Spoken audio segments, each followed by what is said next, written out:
Hey guys, how's it going? It's Zach here from Long Division Films, and today I'm going to go over a little bit of how to use the 3D camera tracker inside of After Effects. I've seen a lot of tutorials on this, and a lot of them seem to blaze over what I think are some pretty important points, some things that kind of threw me off when I initially got started using the 3D camera tracker. So let's dive right in. I got this clip here that I just ran outside and recorded of the pool outside my apartment. Super fancy. So once you have your clip loaded in, it's going to give you the entire stretch here in your composition, which, by the way, I love these new After Effects updates. Everything is just so much quicker and easier.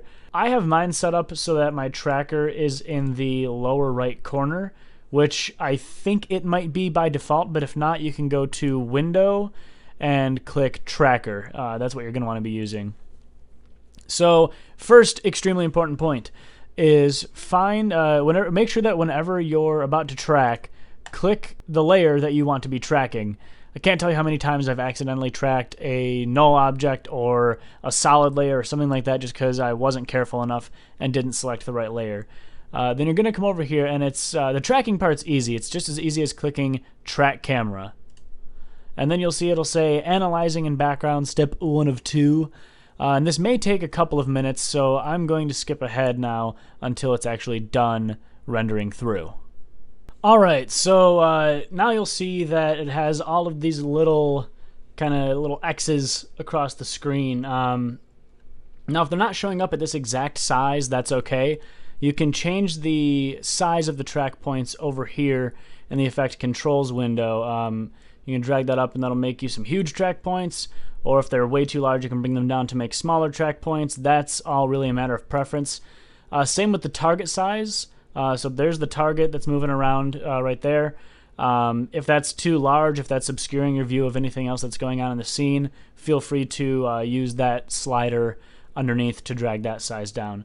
So what I wanted to do was I wanted to put some text in front of these bushes. And let's actually see how this track turned out. I'm just going to kind of let it play through here. Oh no, I clicked off it. So it looks like, for the most part, and sometimes you'll see that the track moves before the video does. It's just because it's trying to render out that bit of video. As long as everything is staying proportional to each other. Proportional? Proportionate? You know what I'm trying to say. So it looks like we have a pretty solid track here. It was good lighting, and there were a lot of kind of sharp edges around here, and it seemed to grasp onto those bushes pretty well also, which is nice because a lot of times with bushes and things like that, you're going to have a sloppy track. So let's go ahead, and I'm just going to select a big group of these, which you can do by clicking and dragging. It'll automatically bring up this lasso tool. And that looks like it's on those bushes. That looks like it's actually going to be pretty good. Then you'll want to right click, and depending on what you want to do with this, you can do Create Text in Camera, Create Solid in Camera, or Create Null in Camera. For this particular one, I'm going to do Create Text in Camera. So what that's going to do is it's going to place this text in 3D space and also give us a 3D track camera. So if we scrub through, that text is already looking like it's in our scene. Now obviously that's not exactly where we want it to be, but it does look like it's a pretty solid track there with all the rotations and wiggles that I threw in intentionally, not that shaky-handed. So what we can do now is it automatically is going to put this text into a 3D mode, which you can see by this little box here. So that means we have to be very careful, because if we're going to move this text around at all, we can't just grab it and move it all over the place. Control Z to undo that. Because that's not going to translate correctly with our 3D camera. You always want to use these sliders here. You can slide it along the X-axis, along the Y-axis, or along the... Oh, see, I accidentally grabbed it there. Or you can do it along the Z-axis as well. So let's get this text in a place where we think it'll look nice. I wanted to have it kind of in front of the bushes. And you are going to have your same text controls as before, as when you don't have 3D text. So we'll hit Control T to bring up our text tool. We can select this, and we can just bring the size of it down a little bit. Have it be about there. This text isn't that big, and let's make it... oh, hold on, my color panel's on a different screen. Let me grab that. Shoo-whoop.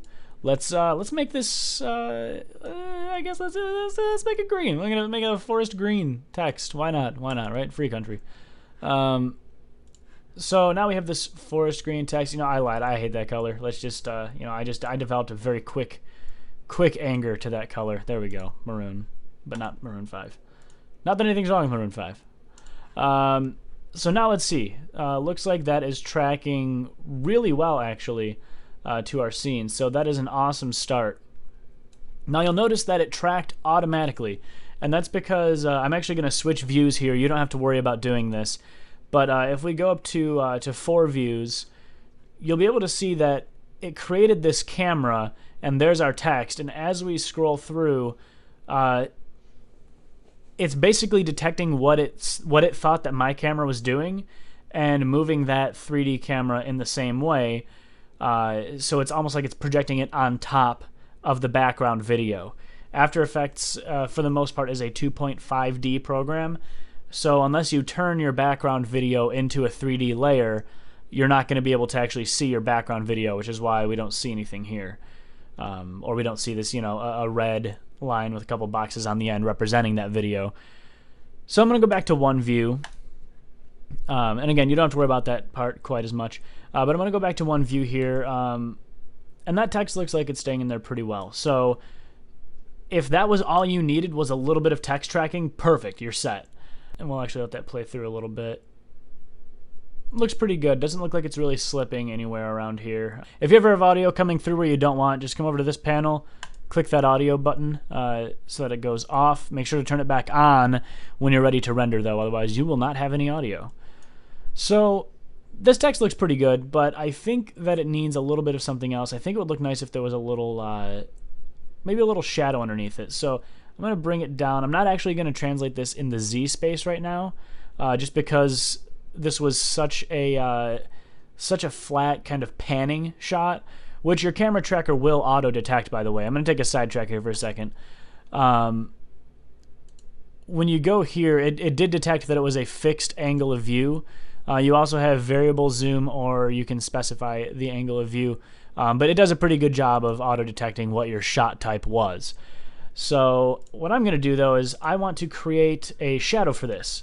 So I'm going to hit Control-D while I have my text layer selected. So I have a duplicate of that now, and I'm going to click the W key, which is our rotation tool. You can also click that right up here, W for rotate. And if we click this X-axis, kind of just flop it down there, we want to make it look like it's kind of on the line of the sidewalk there. So you can't see that well right now what it's doing, just because it's the exact same color. Obviously it's the exact same text. So we'll hit Control-T again, and we'll select that text and change it to black. Perfect. So now you can see there's a little bit of a shadow there. It's not going to be a perfect 3D shadow just because, you know, it's not an actual shadow. There are ways to cast full 3D shadows. That's a little bit more advanced. I'm not going to get into that in this tutorial, but potentially in a future tutorial if you guys want one. So what I'm going to do is, shadows are usually not that strong. So while I'm on the text layer, I'm going to click T to bring up opacity, because that makes sense. And I'm going to bring it down to probably about, let's see what looks good here. You always want to look at the shadows that are around it as well. If there are a lot of really hard shadows around, you want to match that. So if it was the middle of the day, high noon, I might have it here. But it's kind of getting closer to nighttime, and you can see underneath these chairs, that's kind of a soft shadow. So I'll kind of match that, but that shadow, let's go up a little bit there, maybe about there for the darkness. But that's also a very, very hard shadow. So what we can do is, in our effects and presets panel, we can search for fast blur, or you could use, you know, a full Gaussian blur, whatever you guys want to do. Fast blur just renders out a bit more quickly. So I'll drag that on there, and let's just give it just a little bit of a blur.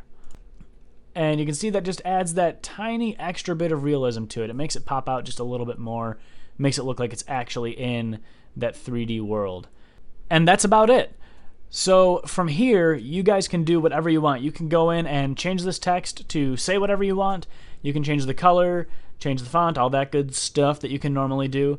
And it's still going to track in your scene just the same. I'll just do a quick example. Hey guys. Obviously that goes way too far over.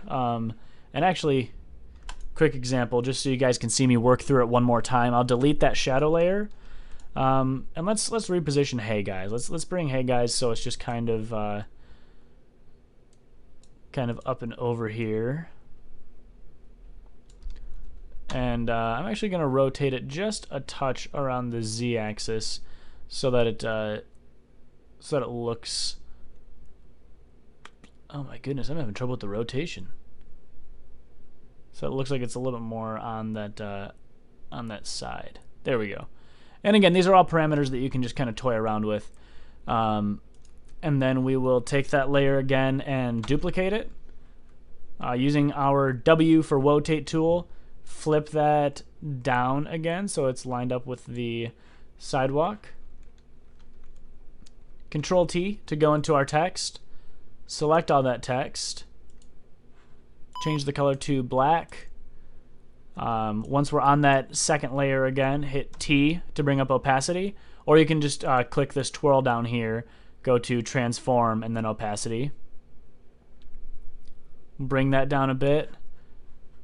And then add our fast blur to that layer. And this is actually one of my favorite features about this.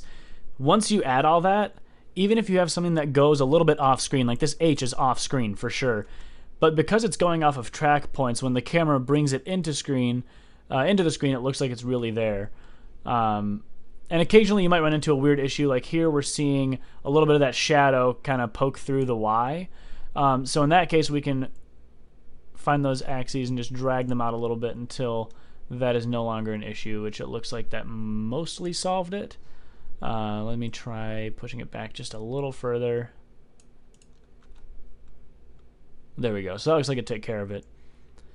So that's all I have for you guys today. If you guys want any more specific tutorials, please let me know, and I'd be more than happy to make them for you. And in a later tutorial, I'll definitely go over how to make 3D text, like we just actually filmed a new just for shits and giggles episode. So in that you'll be able to see, and that's not going to release for a couple months still, but in that you'll be able to see some 3D text tracking, and I'll be able to provide a tutorial for that as well.